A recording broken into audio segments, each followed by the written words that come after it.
Good morning, my name is EctoMaster, and this is the Overwatch Lookout.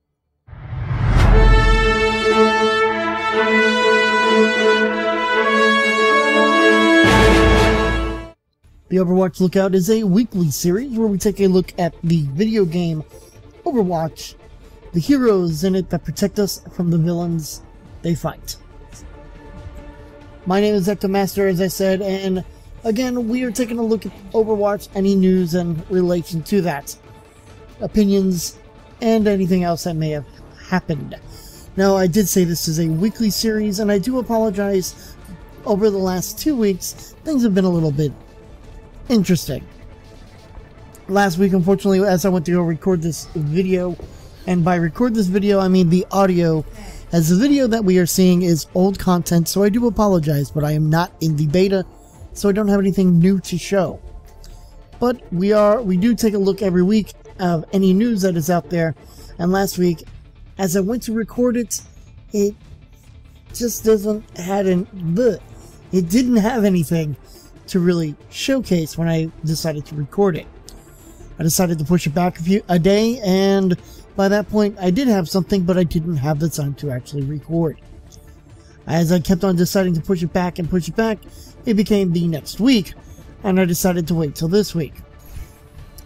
And then I recorded the video, recorded the audio, put the video together, and was ready to release Wednesday morning.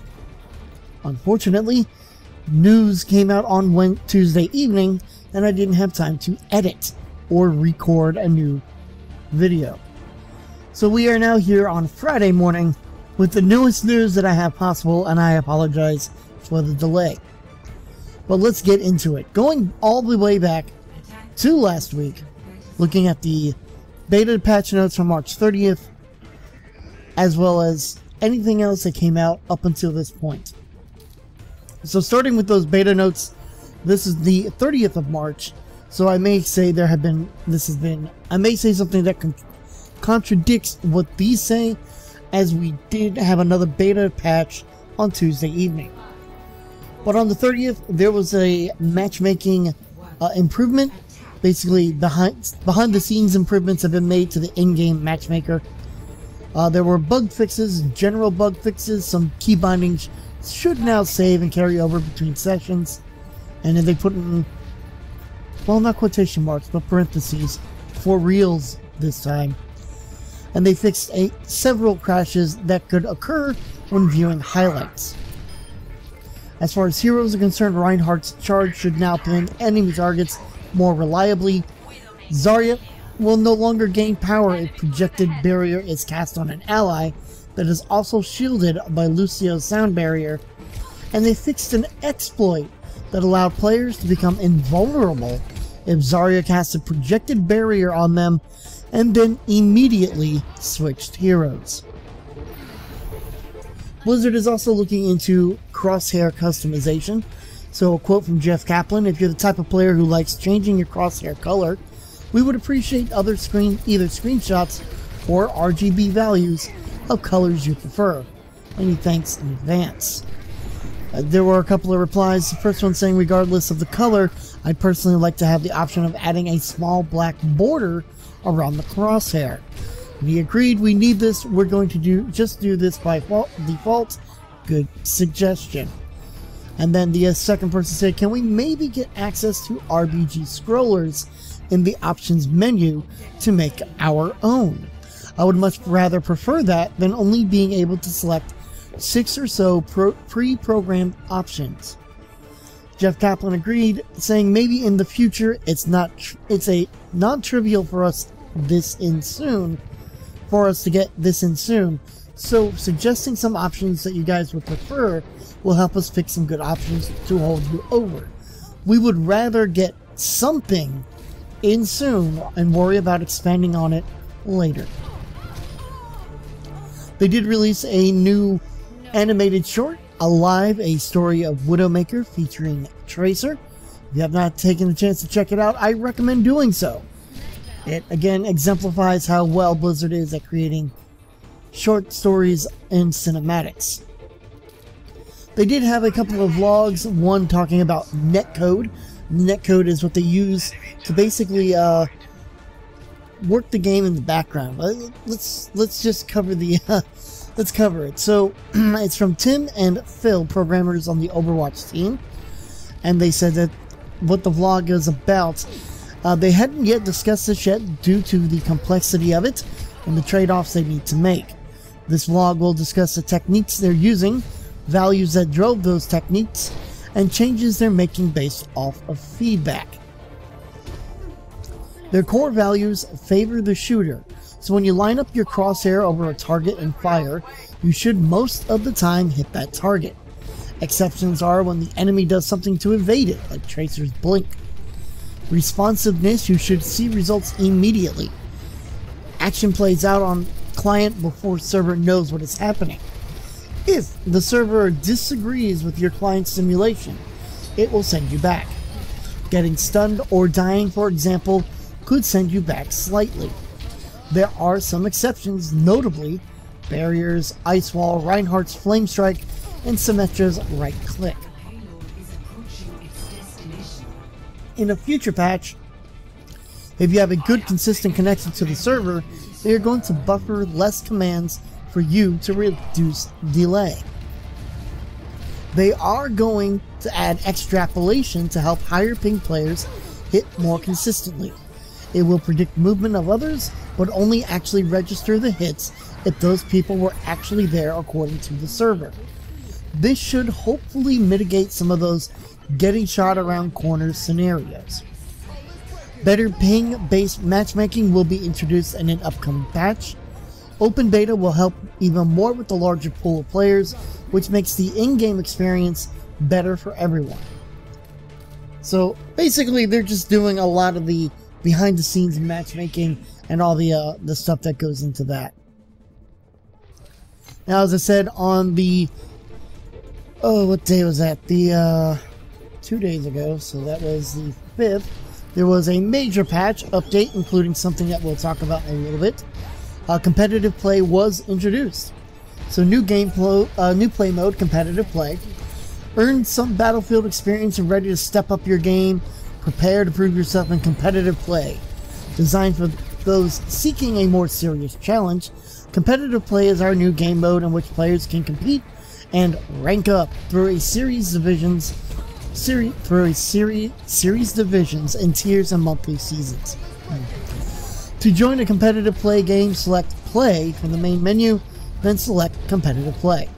You can queue up for competitive play games solo or in a group of any size, and the system will do its best to match you against other players who've also queued solo or against players in similarly sized groups.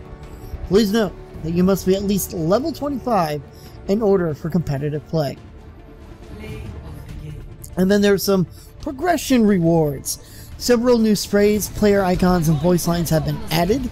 Some of the less popular sprays and voice lines have been removed, and new legendary skins have been added for several heroes. I cannot showcase them here as I do not have the video of it, but I will say Gearbot Bastion, Junebug Diva, Scavenger Diva, Sparrow Genji, Fool Junkrat, Hayseed Junkrat, Scarecrow Junkrat, Breakaway Lucio, Slapshot Lucio, Abominable May, Yeti Hunter May, Raptorian Pharah, Thunderbird Pharah, Plague Doctor Reaper, Stoneheart Reinhardt, Islander Roadhog, Sharkbait Roadhog, Commando 76 for Soldier 76, Night Ops 76 for Soldier 76, Comtesse for Widowmaker, Huntress for Widowmaker, Arctic Zarya, and Siberian Front Zarya.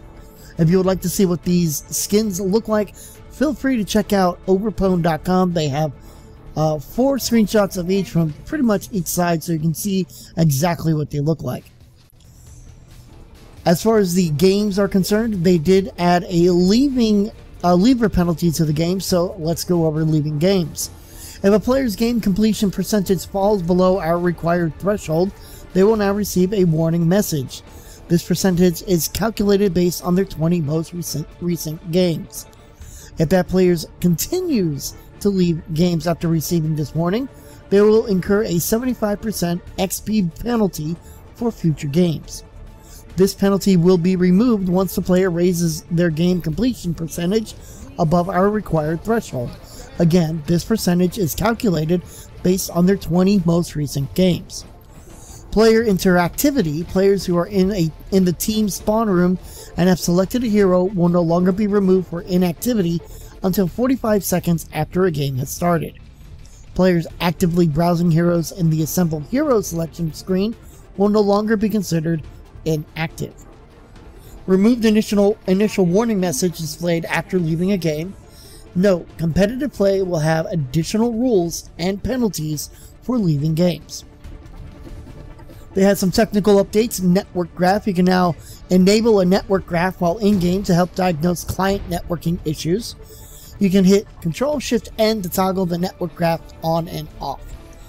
Network quality status icons. The client will now pulse network status icons when packet loss or network stream stall is detected.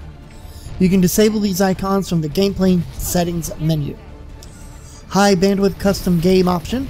You can now enable a high bandwidth mode for custom game, changing the client update rate from 20.8 Hz to 62.5. Improve the regularity of player commands being sent from the client to the server. Reduce the maximum rewind time allowed on behalf of high latency players. Note, high latency players will now extrapolate and potentially mispredict as a result. They did have some map balance changes. Control maps. Each round now has a unique name. Rounds are now shuffled in random order. Ilios, minor revisions to art and collision have been made throughout the map. The Jing Tower, the control point room in the garden has been enlarged. The pillars in the control center have been removed and 2 new walls have been added. Route 66 revised first tunnel on the left outside of the starting attacker spawn. Removed the ability for players to enter the hanging train above the starting attacker spawn. Further adjusted payload size to ensure all heroes can move around it in narrow locations. And significant revisions to collision have been made throughout the map. As far as hero balances are concerned, May's Ice Wall can now be destroyed early by activating the ability again. Mercy's Caduceus Blaster now automatically reloads when not in use. The Caduceus Staff players can now swap between Healing Beam and Damage Beam without losing the beam's target. Guardian Angel range increased slightly. The cooldown decreased from 2 seconds to 1.5. Will now destroy environmental objects when you come in contact with them, and can now be cancelled by using the ability again. Symmetra's Photon Shield. The shield amount reduced from 50 to 25. Torbjorn Rivet Gun now automatically reloads when not in use. And that's it for character updates. User interface. The career overview reorganizes the statistics on the main menu. Hero comparison and hero statistics pages. Averages shown are now per game averages updated from per minute. Game options. An option to select custom crosshairs has been added. The following hero specific options are now available. Genji automatically climb walls. Hanzo automatically climb walls. Junkrat Riptire automatically climb walls. Mercy toggle beam connection. Reinhardt toggle barrier. Soldier 76 hold to sprint. Widowmaker toggle zoom and mouse sensitivity while zoomed. And mouse sensitivity scale has been reset and recalibrated. Several polish updates have been made to the spectator mode, and as far as bug fixes, maps only are the only ones that had something fix an issue on Watchpoint Gibraltar that allow players to access out of map areas, and fixed an issue where lever penalties were being incorrectly applied to an account. That is a lot. If you can't tell, I was kind of losing my voice through it a little bit. Now, there was another minor patch today, or yesterday, I apologize. Just the general patches. Soldier 76 has been re-enabled for all game modes. Added some transparency to Widowmaker's scope graphic when scoped in. Added Young Genji legendary skin. And several new sprays have been added for Bastion, Mei, Mercy, Pharah, and Winston. Some general bug fixes. Fixed an issue that caused the kill cam and spectator cam angle to suddenly snap whenever Zarya casts particle barrier or projected barrier. Hero bug fix. Mercy's damage beam will now correctly amplify its target's damage. And fix an issue where Widowmaker's scope graphic wasn't rendering when scoped in. A map fix. Fix a collision issue with the theater door outside the attacking spawn in Hollywood. And for skins, fix an issue with the implementation of Commando 76 and Night Ops 76 legendary skins. Fix an issue that caused Scarecrow Junkrat's steel trap to be unkillable. And fix an issue with hero weapons not appearing for several skins. They also did replace that whole drama-based tracer pose with a new over-the-shoulder look. You can check that out on overpone.com. I'm not going to get into that, as I did lengthily in the original plan for this video. Unfortunately, I seem to be losing my voice a little bit, so I'm not going to get into it. I just want to say I'm thankful that it's over, and I believe it was unnecessary drama all around. We didn't need to have it. It's a pose, guys. Let's get over it. It's something that we see for 5 to 10 seconds. It's not worth worrying about. It's not worth worrying about. Doesn't matter which side you're on. It shouldn't matter. That's what I want to say. Anyways, that's all we have for this week. We'll be back next week with another episode of the Overwatch Lookout. Until then, I am EctoMaster, and keep your eyes to the skies.